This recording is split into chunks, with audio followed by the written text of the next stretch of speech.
Hello সকল বন্ধুরা, যে যেখান থেকে আমাকে দেখছেন। আর আমি আছি এখন, দেখতে পাচ্ছেন যে মানিকগঞ্জ জেলার সবচেয়ে আলোচিত এবং পরিচিত যে বাড়িটি আমাদের মানিকগঞ্জ শিবালয় উপজেলায় অবস্থিত, এই তেওতা যে জমিদার বাড়িটি, ভাঙাচোরা বাড়িটি।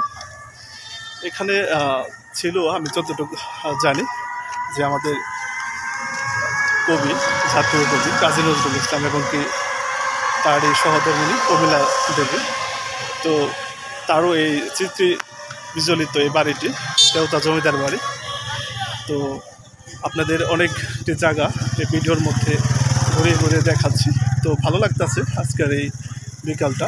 তো দেখতে পাচ্ছেন যে পুকুর বা বিভিন্ন মন্দির বা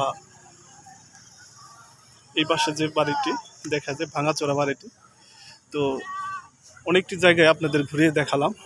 তো আসল কথা কি, সংস্কারের অভাবে হয়তো এই বাড়িটি একসময় বিলীন হয়ে যাবে, বা এখনো ধরে রাখা যেত যদি বাড়িটি সংস্কার করা হতো।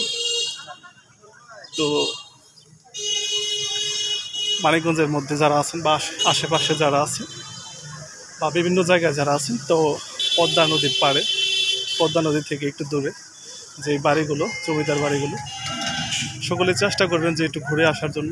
তো আপনাদের ভিডিওর মধ্যে অনেক বাসাগুলো আমি দেখাই, তো আপনারাও চেষ্টা করবেন যে সুন্দর জায়গাগুলো নিজে ভ্রমণ করার জন্য। তো সকলেই ভালো থাকবেন, সুস্থ থাকবেন। দেখতেই তো পাচ্ছেন যে বাসাগুলো। পরিশেষে এই তেওতা জমিদার বাড়ি থেকে বিদায় জানাচ্ছি। আল্লাহ হাফিজ, আসসালামু আলাইকুম সবাই।